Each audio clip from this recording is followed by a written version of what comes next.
உலகத்துல billions of பீப்புளோட வாழ்க்கை, எக்கனமி, வார், பீஸ், ஈவன் ஃபியூச்சரோட டிரெக்ஷன், இது எல்லாமே ஜஸ்ட் ஃபியூ லீடர்ஸோட டிசிஷன்ல தான் டிபெண்ட் பண்ணுது.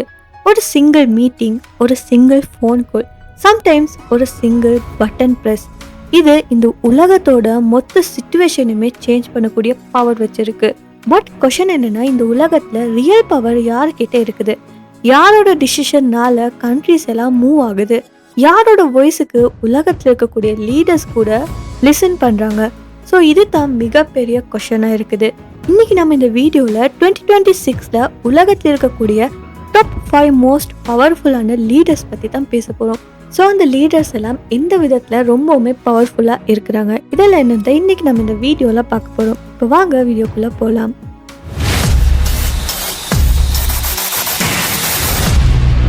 அதில் நம்ம முதலாவது பார்க்க போகிறது பிரான்ஸ் நாட்டோட ஜனாதிபதி எமானுவல் மேக்ரோன்னு சொல்லப்படுறவர். பிரான்ஸ் உலகத்தில் முக்கியமான நாடுகளில் ஒன்று. இந்த நாட்டோட பொருளாதாரம் பார்த்தீங்கன்னா ரொம்பவுமே ஸ்ட்ராங்காக இருக்குது. அதனாலே உலக நாடுகள் பலவும் பிரான்ஸை முக்கியமாக பார்க்குது. அதே போல் ஐரோப்பா பகுதிகளில் இருக்கக்கூடிய பல நாடுகளுக்கு நடுவில் இந்த பிரான்ஸ் ஒரு மிகப்பெரிய தாக்கத்தை ஏற்படுத்தக்கூடிய ஒரு நாடுன்னு சொல்லலாம். அந்த பகுதிகளில் அரசியல் முடிவுகள் எடுக்கிறப்ப கூட பிரான்ஸோட கருத்தை முக்கியமாக எடுத்துக்குவாங்க. ஏன்னா பாதுகாப்பு விஷயத்துலையுமே பிரான்ஸ் ரொம்பவுமே ஸ்ட்ராங்கான ஒரு நாடாக இருக்குது. அந்த நாட்டுக்கிட்ட அணு ஆயுதங்களும் இருக்குது. ஸோ அதனால உலக பாதுகாப்பு விவகாரங்களில் பிரான்ஸ் ஒரு மிகப்பெரிய சக்தியாக கருதப்படுது. இந்த எல்லா காரணங்களாலேயும் தான் அந்த நாட்டோட தலைவரான எமானுவல் மேக்ரோன்னு சொல்லப்படுறது பார்த்தீங்கன்னா உலக அரசியல் மேடையில் முக்கியமான ஒரு மனிதராக பார்க்கப்படுறாரு. இன்னொரு சுவாரஸ்யமான விஷயம் என்னன்னா, மேக்ரோன் வயதில் மற்ற சில தலைவர்களை விட இளையவராக தான் இருக்கிறாரு. ஆனாலுமே அவர் எடுக்கிற முடிவுகள் எல்லாம் ரொம்பவுமே கிளவரா அண்ட் திட்டமிட்டதான் இருக்கும். ஸோ அதனாலே பல உலக நாடுகளோட தலைவர்களும் அவரை ரொம்பவுமே கியூரியஸா பார்க்குறாங்கன்னு சொல்லலாம். அதுக்கப்புறமா ஷி ஜின்பிங், இவர் சைனா நாட்டோட தலைவர். சைனா உலகத்துல மிகப்பெரிய நாடுகள்ல ஒன்று. பணம் சம்பாதிக்கக்கூடிய வியாபாரமா இருந்தாலும் சரி, தொழில், உற்பத்தி, இது மாதிரி எல்லா விஷயங்கள்லையுமே சைனா ரொம்பவுமே அட்வான்ஸ்டா இருக்குது. அதனாலே உலக பொருளாதாரத்துல அந்த நாட்டுக்கு ஒரு மிகப்பெரிய இடம் இருக்குதுன்னு சொல்லலாம். பாதுகாப்பு சக்தியிலையுமே சைனா ரொம்பவுமே ஸ்ட்ராங்கான நாடு. குறிப்பா கடல் படை ரொம்பவுமே பெரியதாகவும் ரொம்பவுமே சக்தி வாய்ந்ததாகவுமே இருக்குது. அதனாலே கடல் வழியா நடக்கக்கூடிய பாதுகாப்பு விஷயங்கள்ல சைனா முக்கிய பங்கு வகிக்குது. இந்த நாட்டோட தலைவரான ஷி ஜின்பிங் பார்த்தீங்கன்னா பல திட்டங்கள் மூலம் சைனாவோட தாக்கத்தை மற்ற நாடுகளுக்கு பரப்ப முயற்சி பண்றாரு. தொழில்நுட்பம், வியாபாரம், பாதுகாப்புன்னு பல துறைகள்ல சைனா முன்னேற வேண்டும்னு சொல்றது தான் அவரோட தொடர்ந்த முயற்சியா இருக்குது. இதுல ஒரு முக்கியமான திட்டம் தான் பெல்ட் அண்ட் ரோட் இனிஷியேட்டிவ்னு சொல்லக்கூடிய ஒரு திட்டம்.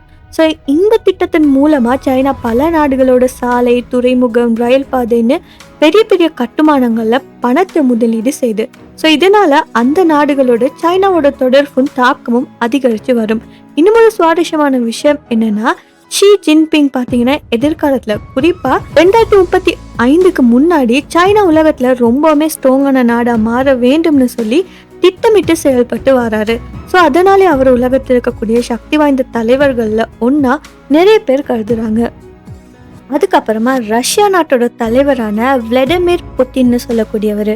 ரஷ்யா உலகத்திலே பாதுகாப்பு சக்தி அதிகமாக உள்ள நாடுகளில் ஒன்று. ஸோ அந்த நாட்டுக்கிட்ட அணு ஆயுதங்கள், பெரிய படை, பல வகையான போர் சாதனங்கள், இது எல்லாமே இருக்குது. அதனாலே பாதுகாப்பு விஷயங்கள்ல ரஷ்யா பார்த்தீங்கன்னா ஒரு மிகப்பெரிய பவர்ஃபுல்லான கண்ட்ரியாக பார்க்கப்படுது. இந்த நாட்டோட தலைவரான விளாடிமிர் புட்டின் பார்த்தீங்கன்னா அரசியல் அனுபவம் அதிகமாக இருக்கக்கூடிய ஒரு மனிதர்னு சொல்லலாம். பல ஆண்டுகளாக நாட்டை நடத்தி வராரு. உலக நாடுகளுக்கு இடையிலான அரசியல் விஷயங்கள்லையுமே அவர் முக்கியமான மனிதராக பார்க்கப்பட்டாரு. அது மட்டும் இல்லாமல் ரஷ்யா நாட்டில் எண்ணெய், அது மட்டும் இல்லாமல் இயற்கை எரிவாயு அதிகமாக கிடைக்குது. ஸோ இந்த எரிசக்திகளை பல நாடுகளுக்கு ரஷ்யா விற்குது. அது மட்டும் இல்லாமல் குறிப்பாக யூரோப் பகுதிகளில் இருக்கக்கூடிய பல நாடுகள் ரஷ்யால இருந்து எண்ணெய் மற்றும் எரிவாயுவை வாங்குது. அதனால அந்த பகுதிகளில் இருக்கக்கூடிய பொருளாதாரத்துக்கு ரஷ்யாவோட ஒரு தாக்கமும் இருக்குது. அண்ட் இந்த காரணங்களால உலக நாடுகள் எடுக்கக்கூடிய சில முடிவுகளில் ரஷ்யாவோட கருத்தும் ரொம்பவுமே கவனமாக பார்க்கப்படுது. அது மட்டும் இல்லாமல் விளாடிமிர் புட்டின் பார்த்தீங்கன்னா 20 ஆண்டுகளுக்குமே மேலா உலக அரசியல் மேடையில முக்கியமான தலைவராக இருக்கிறாரு. இவ்வளோ நீண்ட காலம் அதிகாரத்தில் இருக்கிறதும் அவர் ரொம்பவுமே பவர்ஃபுல்லான ஒரு பர்சன் சொல்லி காட்டுறதுக்கான ஒரு அடையாளமாக தான் இருக்குது. அதுக்கப்புறமா அமெரிக்கா நாட்டோட ஜனாதிபதி டொனால்ட் ட்ரம்ப். அமெரிக்கா பார்த்தீங்கன்னா உலகத்திலே இருக்கக்கூடிய ரொம்பவுமே ஸ்ட்ராங்கான நாடுகளில் ஒன்று. ஸோ அந்த நாட்டோட பொருளாதாரம் ரொம்பவுமே பெரியது. தொழில்நுட்ப வளர்ச்சி, ஆய்வு கண்டுபிடிப்புகள், இது எல்லா விஷயங்கள்லையுமே அந்த நாடு ரொம்பவுமே முன்னிலையில் இருக்குது. அதே சமயம் பாதுகாப்பு சக்தியிலையுமே அந்த நாடு ரொம்பவுமே ஸ்ட்ராங்கானது. பெரிய படை, முன்னேற்றமான போர் சாதனங்கள், உலகம் முழுக்க இருக்கக்கூடிய பாதுகாப்பு தளங்கள், இது போல காரணங்களாலே இந்த நாட்டோட சக்தி ரொம்பவுமே அதிகமாக இருக்குதுன்னு சொல்லப்படுது. அது மட்டும் இல்லாம உலக நாடுகளோட நல்ல உறவை மெயின்டைன் பண்ணி வச்சுக்கவும் இந்த நாடு முக்கிய பங்கை வகிக்குது. இந்த நாடு பார்த்தீங்கன்னா பல நாடுகளோட கூட்டணி அமைச்சு வேலை செய்யறதுலயுமே முன்னிலையில இருக்குது. அதனால உலகத்துல பெரிய முடிவுகள் எடுக்கிறப்ப இந்த நாட்டோட கருத்து ரொம்பவுமே முக்கியமா பார்க்கப்படுது. உலக நாடுகள் சேர்ந்து செயல்படுற சில பெரிய அமைப்புகள்லையுமே இந்த அமெரிக்கா பார்த்தீங்கன்னா முக்கிய பங்கை வகிக்குது. உதாரணமா நேட்டோ, யுனைடெட் நேஷன்ஸ், இது மாதிரி அமைப்புகள்லையுமே இந்த நாட்டோட தாக்கம் அதிகமா இருக்கும். இந்த நாட்டுல உள்ளூர் அரசியல்ல சில சிக்கல்கள் இருந்தாலுமே உலக அரசியல்லையும் பொருளாதாரத்திலையுமே இந்த நாடு பார்த்தீங்கன்னா ஒரு மிகப்பெரிய சக்தியா இருக்குது. அமெரிக்கா நாட்டோட தலைவர்கள் எடுக்கிற முடிவுகள் உலகம் முழுக்க உடனே தாக்கத்தை ஏற்படுத்துற அளவுக்கு ரொம்பவுமே பவர்ஃபுல்லா இருக்கும். சில நேரங்கள்ல பண சந்தை, அரசியல் நிலை, போர் நிலைகள்ல கூட இதனால மாற்றங்கள் ஏற்படலாம். அண்ட் லாஸ்டா பார்க்க போறது பார்த்தீங்கன்னா நார்த் கொரியா நாட்டோட தலைவரான Kim Jong Un. North Korea ஒரு சின்ன நாடு தான். மக்களும் அதோட பரப்பளவும் ரொம்பவுமே குறைவா தான் இருக்குது.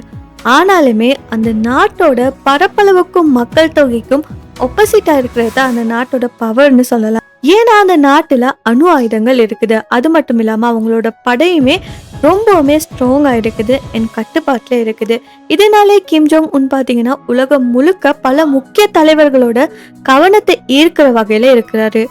நார்த் கொரியா எடுக்கிற சில முடிவுகள் பார்த்தீங்கன்னா உலக அரசியல் மற்றும் நாடுகளுக்கு இடையிலான உறவுகளை நேரடியான ஒரு தாக்கத்தை ஏற்படுத்தக்கூடிய அளவுக்கு இருக்குதுன்னு சொல்லலாம்.